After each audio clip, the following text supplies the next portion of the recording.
বাংলাদেশের এবং প্রবাসী ভাই বোনেরা সবাই মিলে দরদকে নিয়ে আমরা অনেক পরিকল্পনা করছি। শাকিব খান ঈদ ছাড়া সিনেমা বানিয়ে দেখাক, রিলিজ দিয়ে দেখাক, করতে পারে কিনা। শুধু ঈদ ব্যাপক সিনেমা রিলিজ করে। আরে বেটা, এবার দেখ তোদের জন্য এই প্রোগ্রামটা, তোদের জন্য এই কাজটা। দেখতে পাচ্ছিস 15 নভেম্বরে বিশ্বব্যাপী সিনেমাটি রিলিজ হচ্ছে, প্যান ইন্ডিয়া সিনেমার দরদ। আর কি বলতি সবসময়? টেবিলে ব্যবসা করি, টেবিল বানাও না মনু।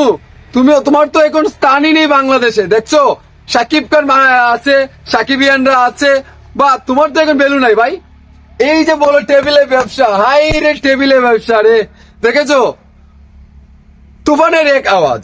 দরদ ঈদ ছাড়া আসছে। সুশীলদা বলতো শাকিব খানের যদি সাহস থাকে তাহলে ঈদ ছাড়া ছবি মুক্তি দিয়ে দেখাক। আওয়াজ মানে যা বলেছে সেটা দুর্দান্ত। দেখো বেশি লাগে না, শাকিব খান সাকিবিয়ান, শাকিব খান। দেখো শাকিব খান কিন্তু আমাদের এখন প্রোগ্রামে ছিল না, কিন্তু সবাই কিন্তু ছিল একদম নির্মাতা সহ লাগিয়ে, কারণ আমাদের শাকিব ভাই কিন্তু অপার বাংলাতে।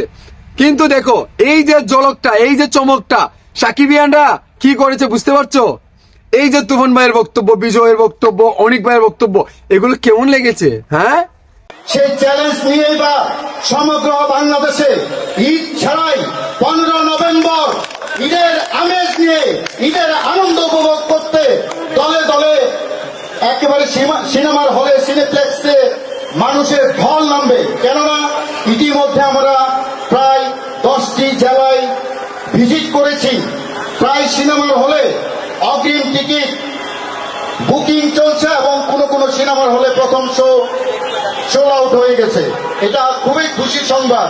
দ্বিতীয়ত হলো ট্রেলারটি পাওয়ার পর মানুষ বুঝে গেছে এই রোমাঞ্চময় রহস্য ভরা থ্রিলার মুভিটি ইতিমধ্যে বাংলা সিনেমার ইতিহাসে কোনোদিন কেউ বানাতে পারেনি। অনন্য মামুন ভাইকে স্পেশাল থ্যাঙ্কস। যদিও আমরা অনেক গালাগালি করেছি অনন্য মামুন ভাইকে, হিন্দি গান এবং বাংলা গান এবং ট্রেলার পাওয়ার পরে আমরা আনন্দিত। সকল রাগ আমাদের ভালোবাসায় পরিণত হয়ে গেছে। সবাইকে ধন্যবাদ। 15 নভেম্বর আমাদের ঈদের দিন আসছে, ঈদ উৎসব। সাকিবিয়ানদের পাওয়ার সম্পর্কে কোনো আইডিয়া আছে?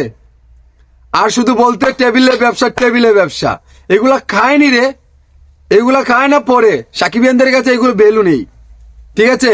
সাকিবিয়ানরা সব সময় সাকিব অলওয়েজ কিং হয়ে থাকে।